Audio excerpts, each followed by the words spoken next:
Hi guys! Welcome to my channel, 9It's TV. Mao ni ato ang channel guys. Don't forget to support, don't forget to like and share, subscribe.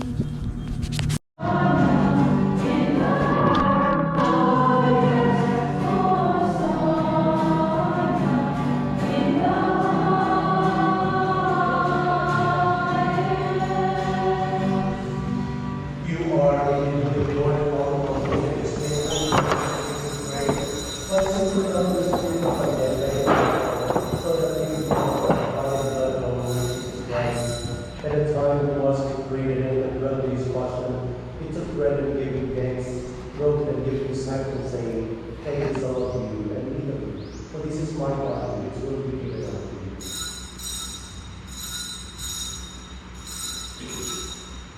you. In a similar way, when supper was ended, he put the chunks and once more giving thanks, he gave disciples, saying, take this all of you and drink of it, for this is the chunks of my blood, the blood of the new covenant, which will be poured out for you and for many, for the forgiveness of sins. Do this in memory of me.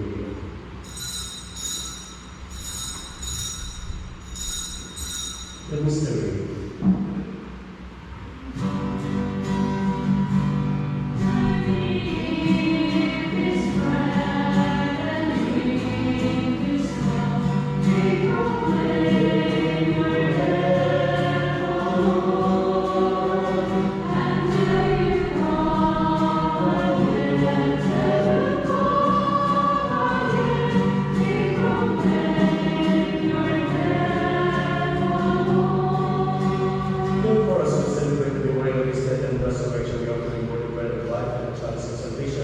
Giving thanks that you have done us worthy to be in your presence, and I say to you, how do you pray that by taking the body and blood of Christ, we will be gathered into one by the Holy Spirit? Remember, Lord, your church spread through all the world, and bring back to the fullness of charity, the way the Francis our hope, but the other bishop and all the clergy.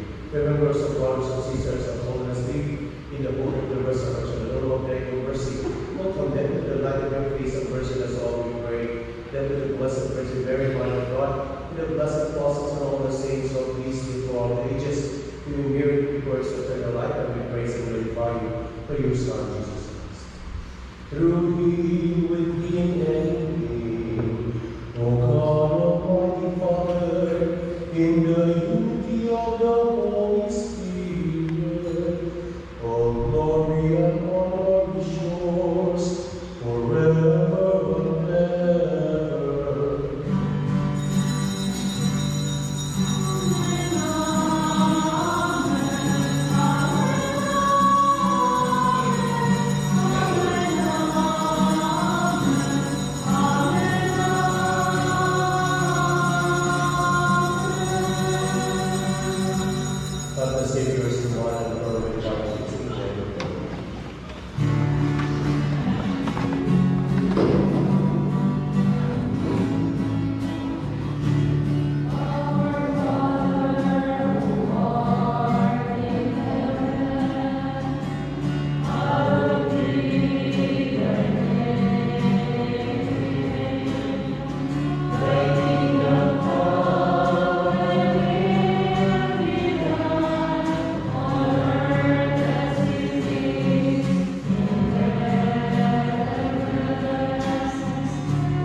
come to our Savior, Jesus Christ.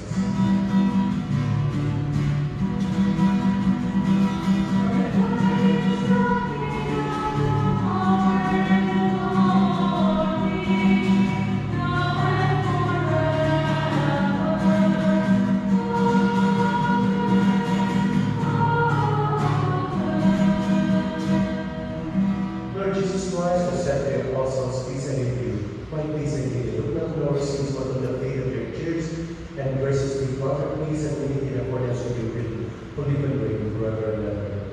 The peace of the Lord be with you always. Let us now offer each other the sign of peace, saying, thank you for coming.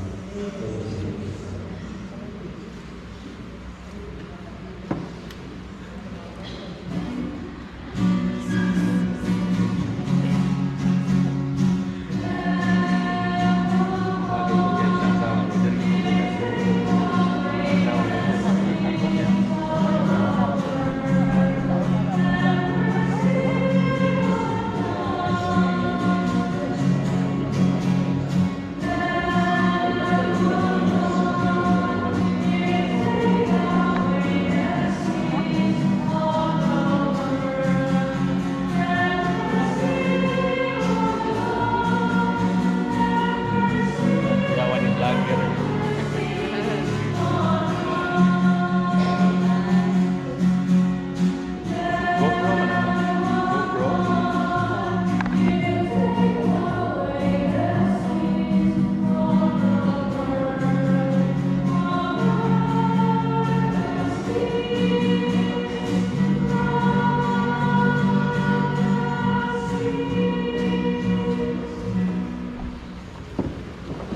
Behold the Lord, who takes away the sins of the world. Blessed are those called to the Son of God.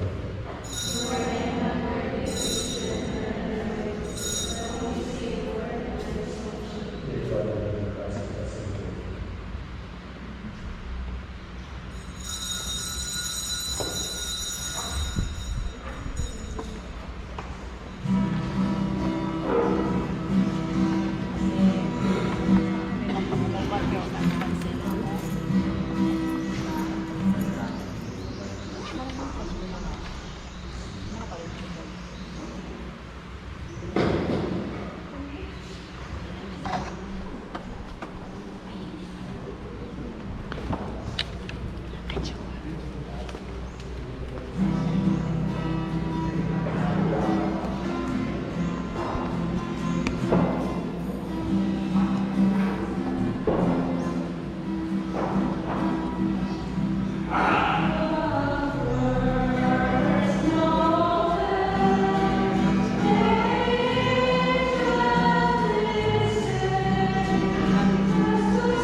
Thank you for your love. The Lord be with you.